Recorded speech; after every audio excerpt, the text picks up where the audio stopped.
you stop and you think about events in your life that really help you be Bible students. If we have time tonight, I want to talk about 3 events in my life that changed my life in learning how to study the Bible. One of them was when I was about maybe 6 or 7 years old. I'm not sure. We have any 6-year-olds here tonight? What happened to Lucas and where's Levi? Where are my special guys here tonight?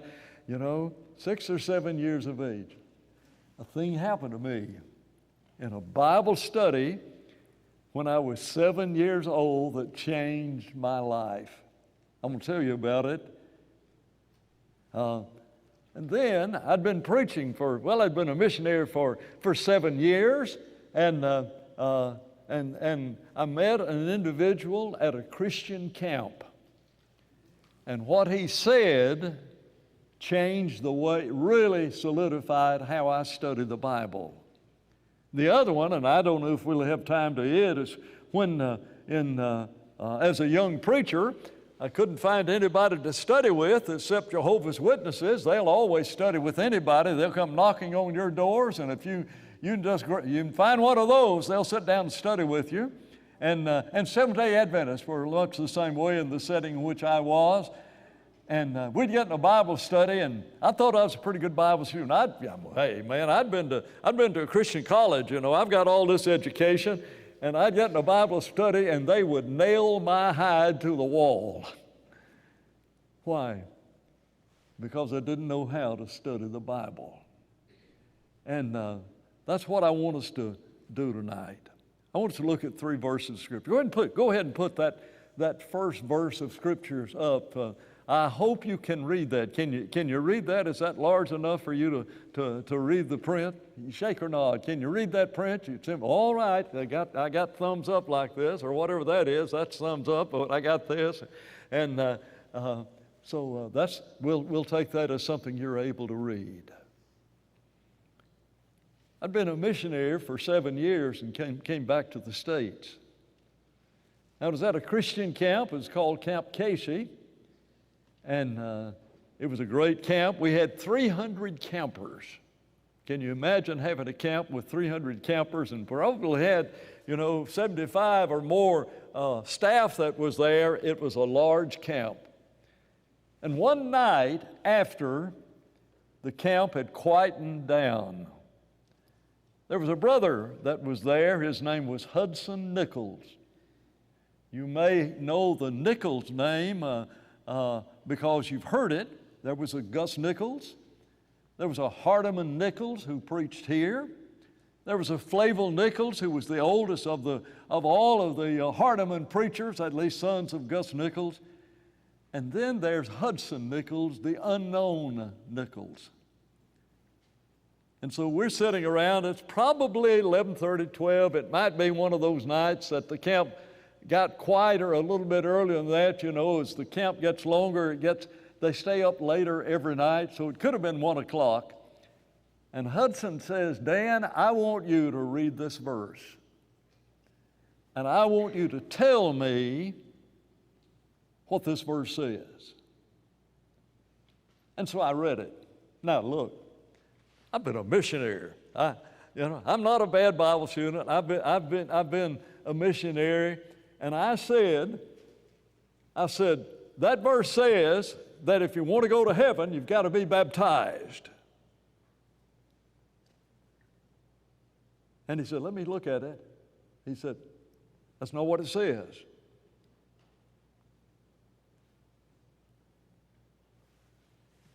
Well, I thought I knew the answer. Dan, what does this verse say? And I says, it says that you've got to be immersed if you want to go to heaven. And he said, that's not what it says. Isn't that an amazing thing? And it took me forever to learn how to answer his question. Now, I'm not going to do with you what I did, what happened to me, but what does this verse say? Does this verse say that if you're not baptized, you cannot go to heaven? And if I'd said that to Harlan, they said, that's not what it does. That's not what it says. And then after we'd gone through it all, and I finally figured out how to answer his question. He says, okay, what does it imply? Now, there's a lot of implications in this verse. It implies some things, and usually when we look at a verse, we'd say, well, and we give the answer to what it implies. Isn't that amazing? And then about 3 or 4 a.m., he says, Dan, what does it not say? And I worked through it, and then he would say, last question, Dan, what does it not imply?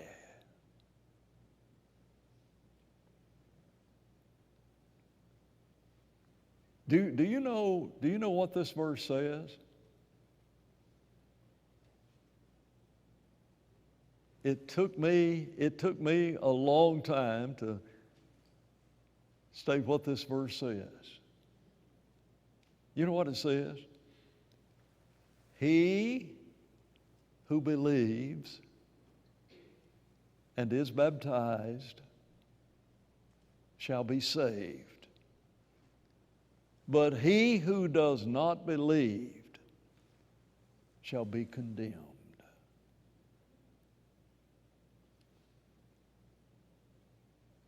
Isn't that simple?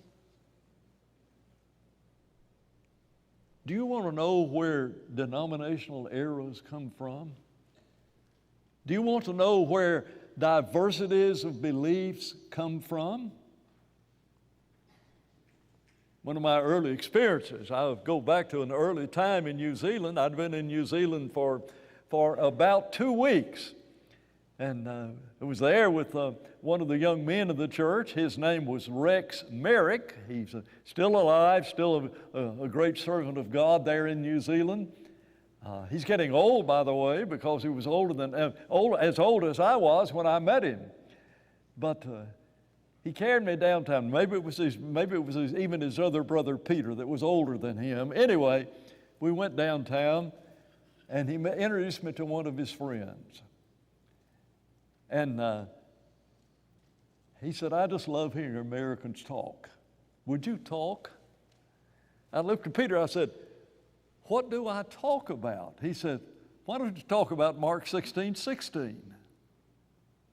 22, 23 years of age. And I talked about what Mark 16:16 says. And then he said, hang on a minute. You're not punctuating that correctly. He who believes, comma, and is baptized, comma, shall be saved. Now, if you take out the parts between the commas, then you'll understand what this verse says. Leave out the parts between the commas, and it says, he who believes shall be saved.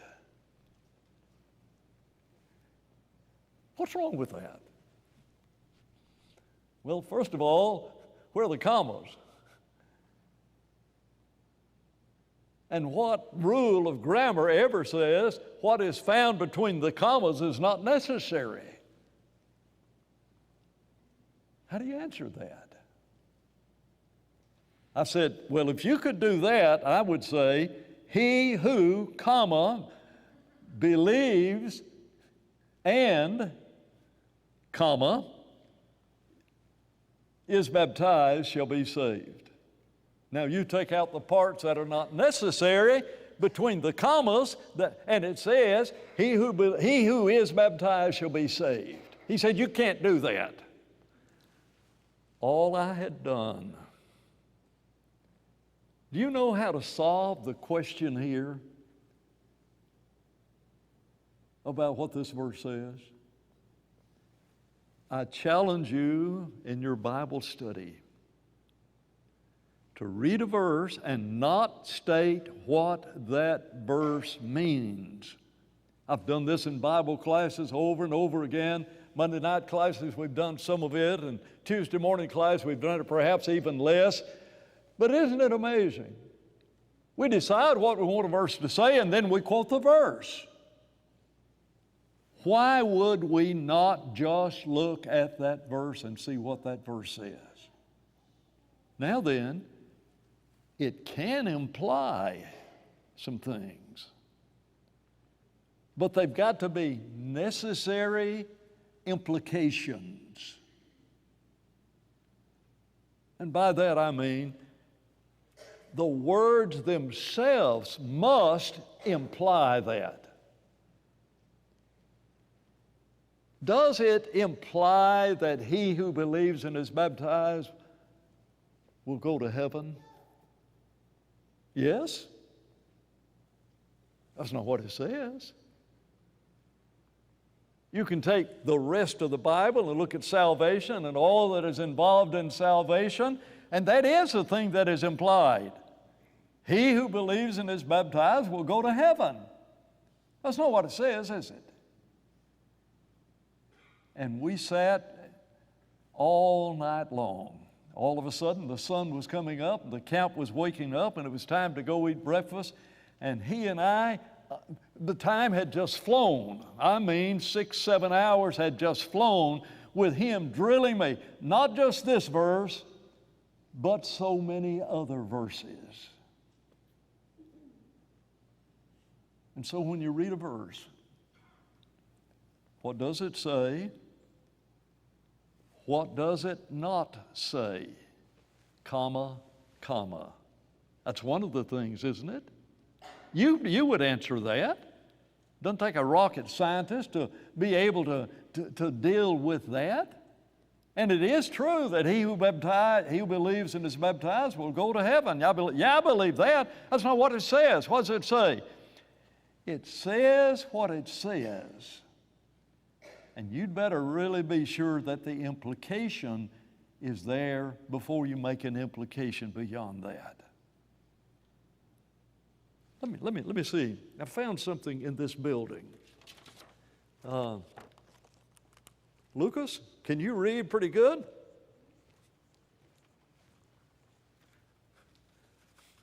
Lucas, close your eyes. I don't want you to see what's here, okay? I want everybody else to see. Don't look, don't peep, Lucas. Don't you peep. If you peep, okay, here's what it says.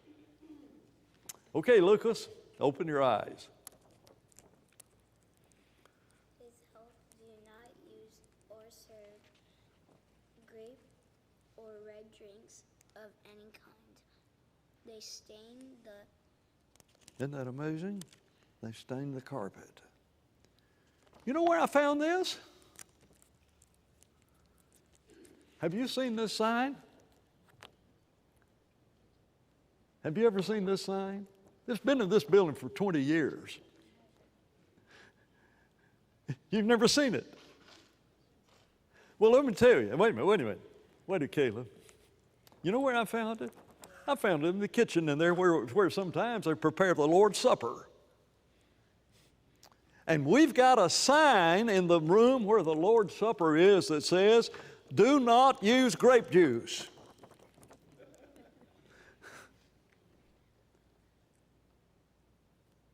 Is that what it implies? Is that what it means?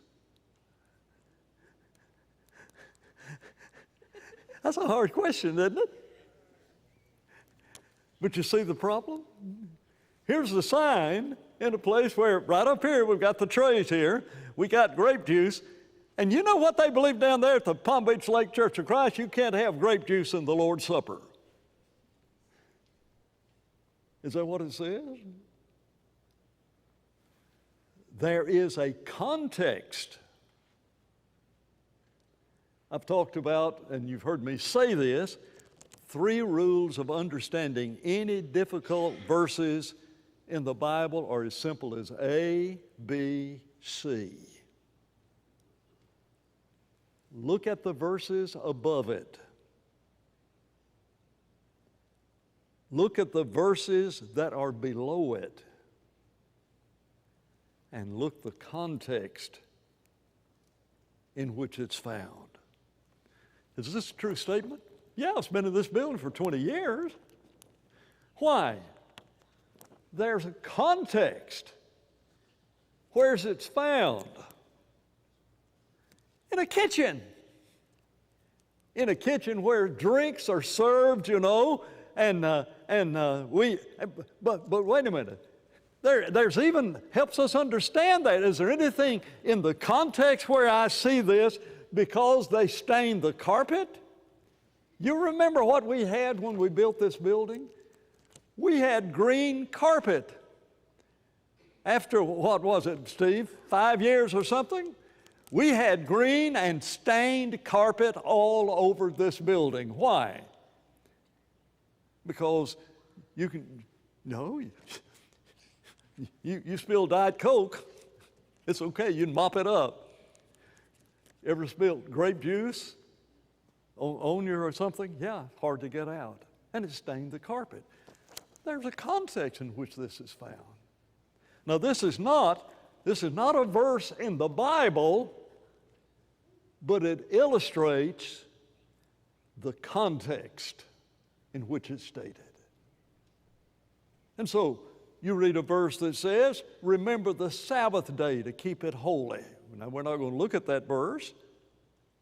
Well, why don't you remember the Sabbath day? To whom was that said? The same answer. There's a verse in the Bible that says, build an ark. If you're going to go to heaven, you got to build an ark.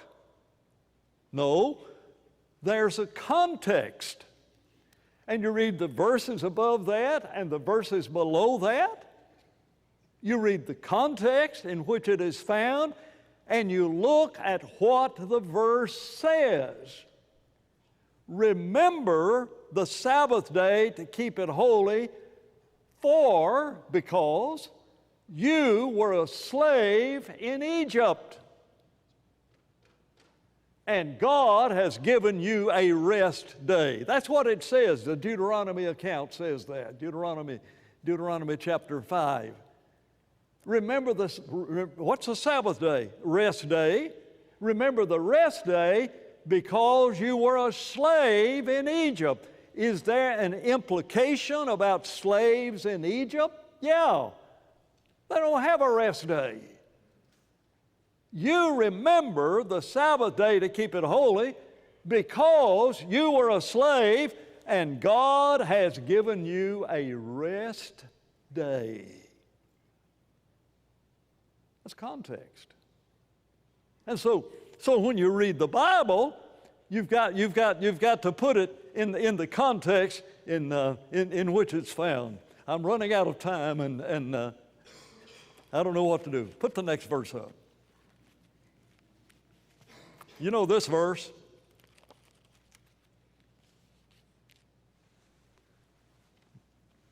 Who says this? Well, it says, I say also unto you that you are Peter, and upon this rock I will build my church. That's the part of the phrase I want us to look at. You can look at every word on it. You can look at the word why it says, thou art Peter, and upon this rock, and you'll have a deeper understanding about the context in which it's found there. But let's just focus in on what this verse implies. I'm trying to teach Lucas. I'm about 7 years of age, and I'm trying to teach my friends. I said, The church that I'm a member is Jesus' church. And I use this verse, I will build my church. The church belongs to Jesus. I'd heard that at church. Don't tell me a 6-year-old cannot get it. I got it and I was using it. And West Huntsville, right after the end of the Second World War, it ended in 45 and 46. We started building the building. By 48, we had the building. But it was in this period of time when I'm about 6 years of age. And he said, well, that wasn't your church. Jesus didn't build your church. And I said, oh, yes, he did. He said, I saw those men down there laying those bricks.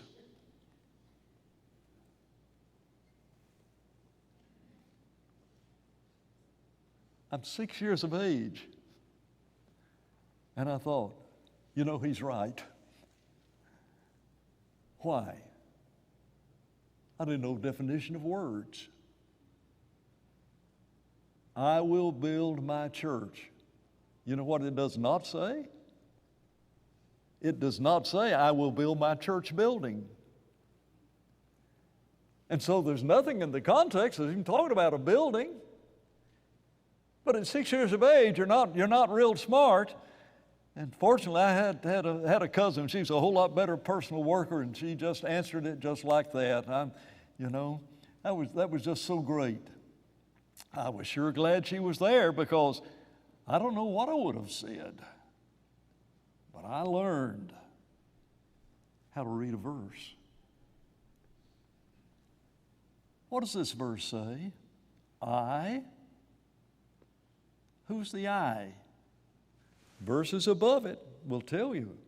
Jesus said, I will build.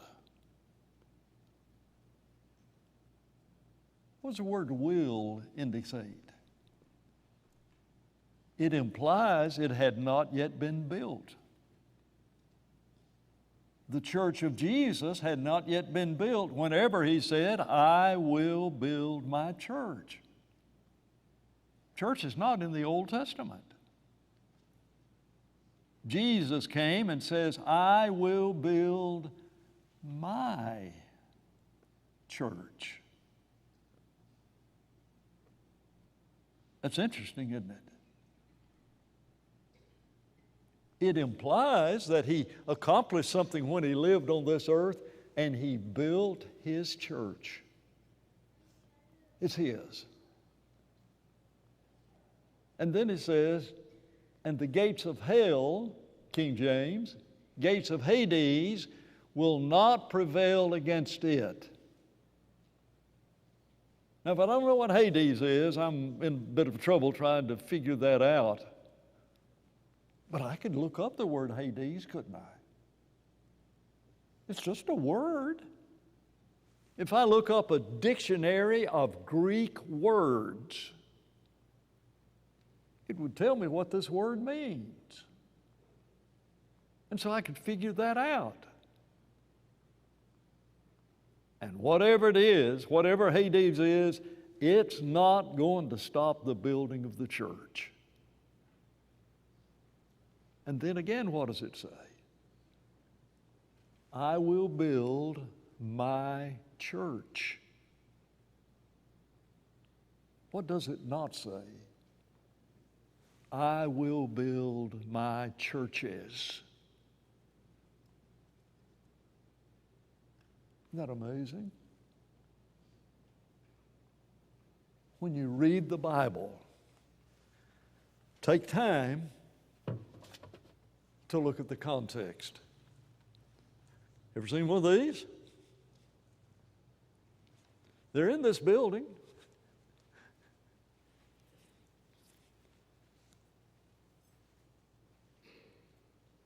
Any ideas? If you sit in a certain part of this building, you'd know exactly what it is.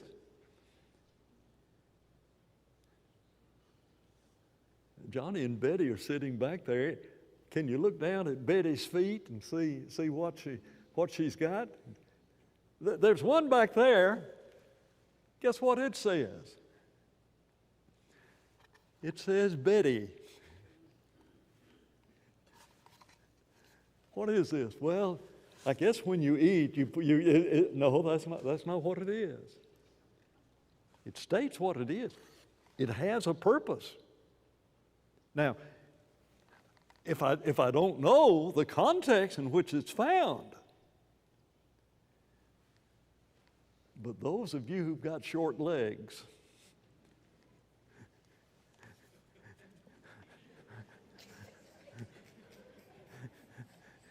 guess what?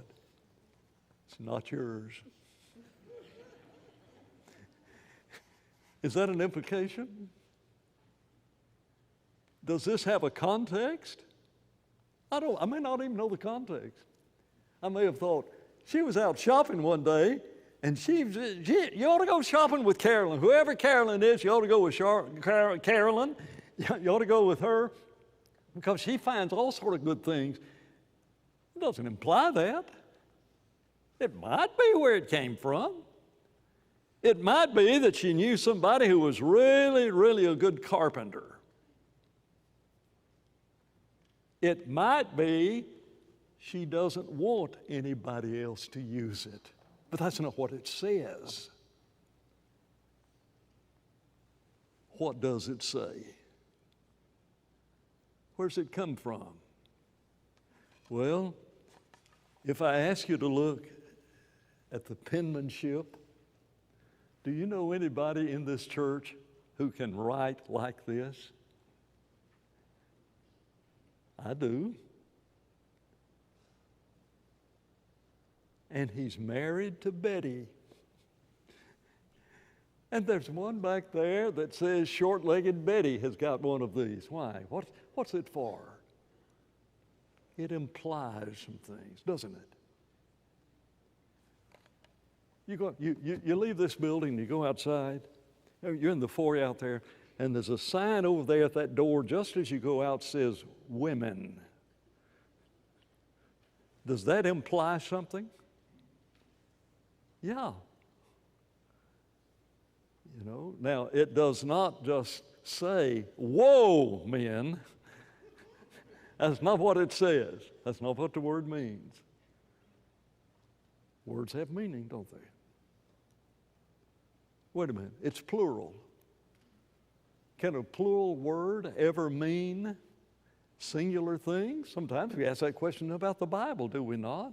Elders got to have believing children. What if it just has one child?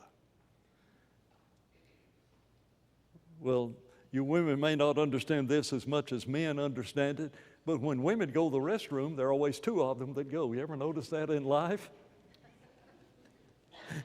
Huh? It's plural. No, it means singular.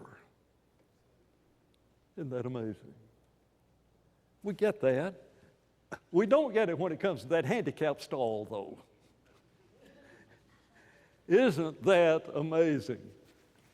We need to pay attention. Those of you who are not handicapped need to pay and have respect to those who are handicapped, because that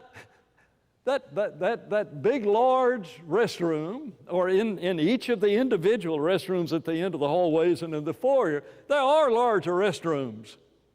They imply something, do they not? Yeah.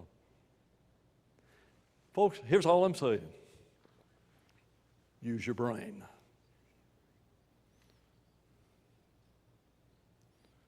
You figure it out, do you not?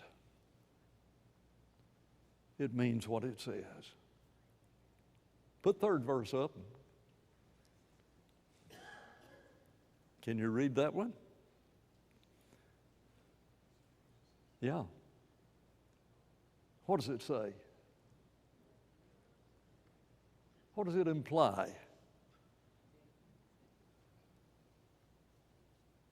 And if you'll learn how to do it, and the Seventh-day Adventists, and especially the Jehovah's Witnesses, taught me how to use this verse. Look at the last part of this. You got Revelation chapter 1 up there? Okay, there it is. That's the one I wanted you to look at. Okay, wasn't distinct enough in what I said. Read the verse. And as you read it, what does it say? Just read verse 1. I know we got three verses. Just read the first verse. We don't have time. What does it say? What does it imply? You talk to Jehovah's Witnesses and they'll tell you, man, here's what this book is all about. Here's what the book of Revelation is all about. And people are doing this today, by the way. It's not just Jehovah's Witnesses. Everybody comes to the book and make it apply to everything. Are you aware that folks used to find the Second World War in the book of Revelation? When was that? Right during the time of the Second World War. People go to the book of Revelation and aren't they not finding what Russia is doing or what Iran or what the Muslims are doing or something like this? Yes. Are you aware there's a commentary that's been written, a commentary on the book of Revelation that found the American Civil War in it and found every battle between the North and the South in the War of Liberation, found every one of those battles. Even found the generals. I guess you know who rode on the white horse, don't you? He's a good guy. Well, there's a guy in the southern side that rode a white horse, and his name was Robert E. Lee. Guess whose commentary? What is the book of Revelation all about? And once I got this verse, I might not be able to find every answer to every earthquake that the Jehovah's Witness could say. You know, in 1843, there was an earthquake that killed 353,000 people in Chinese. I made up the year and the number. But what's this verse all about? The revelation. You can't understand this book. Wait a minute. What's that word mean? The revelation of Jesus Christ comes from Jesus, which God gave him to show to his servants things which must shortly take place.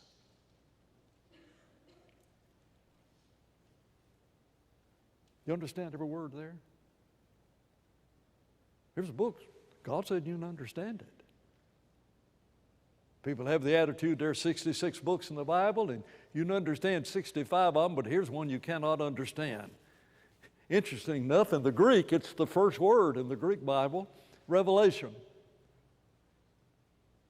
The revelation that Jesus sent to his servants about things which must shortly come to pass. And I'd say to Jehovah's Witnesses, I may not be able to answer everything you're saying, but I know what you're saying is not in verse 1. You read verse 1 and explain it to me. It's not the revelation of all the history until Jesus comes back. Why? It's a revelation of things which must shortly come to pass. What does the word shortly mean? I'll tell you what it doesn't mean. It doesn't mean longly. Is that amazing? It's not a history of mankind. It's not a history of all the wars. Cannot be that. And you want to look at the context? Look at verse 3. Blessed is he who reads and those who hear the words of the prophecy and keep the things that are written in it, because the time is at hand.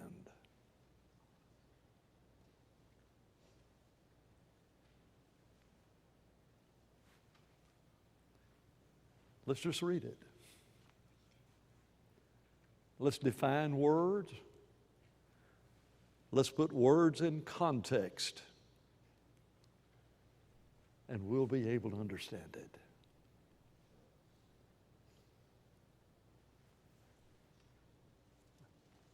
I wish I had 3 hours. I don't have it. I'm not going to take it. But would you take something home with you tonight? When I read the verse in the Bible, what does it say? It's the hardest thing to get Christians to do. They want to explain what it means. And if the words that the text use state that, that is exactly what it means, for words have meaning. There's a context, ABC, above it, below it, and the context of it all, just like the grape juice signs. They have a meaning. And they mean what they say. Well, would it be all right if Carolyn's not here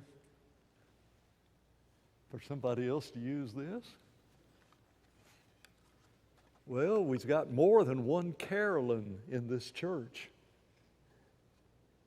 And you'd have to know which Carolyn it was before you could just immediately say, I know she wants to share that with just anybody. And I know that about the Carolyn who this thing belongs to. But that's not what it says. Use your brain. The Bible wasn't written for theologians. It was written for common, ordinary people. And when you read a verse, I'm not going to keep you up all night. What does it say? What does it not say?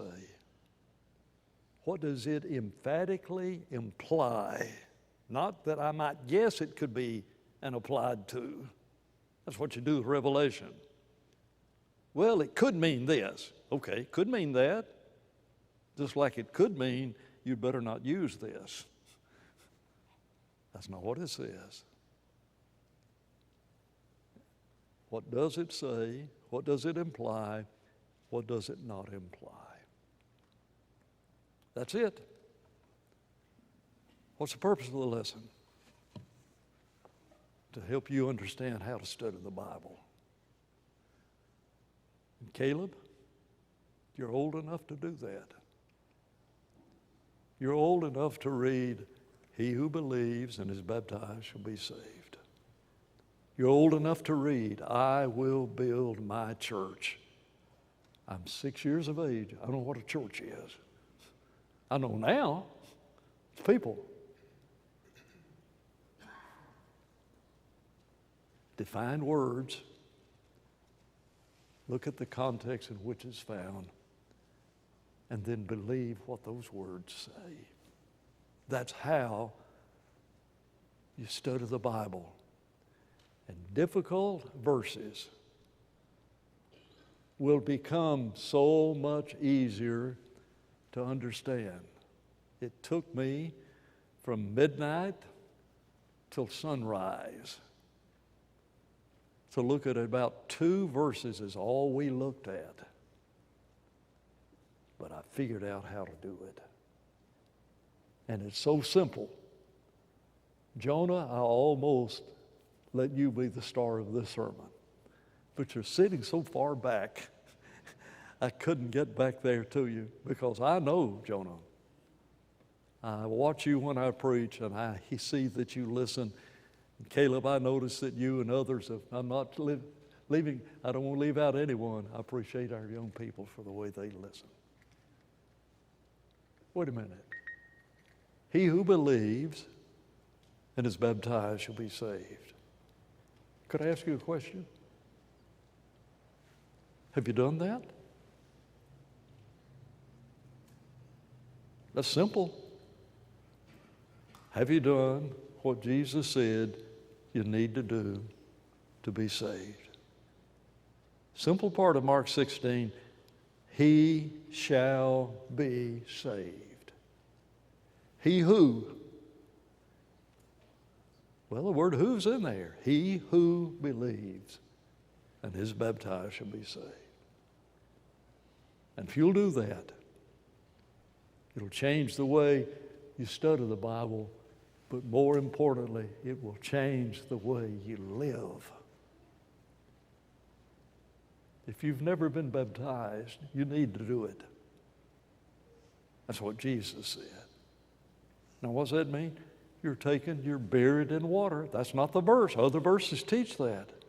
Other verses state that emphatically, that it is a burial. We are buried with him in baptism. You ever had a cat to die and you buried your cat? How you bury a cat? Same way you bury somebody in baptism. Not with dirt, in water. He who believes and is baptized shall be saved. And then the rest of the verse, be thou full of faith until death. When you're baptized, that'll make you a child of God, headed to heaven. But you got to keep going. Be full of faith until the day that you die. If you haven't done that, if you've been baptized and then you're not faithful, it may be you need the church to pray for you tonight. How can we help you go to heaven? Why don't you let us help you go to heaven? Let us know we can help you by coming to the front right now as together we stand and sing. Will you come?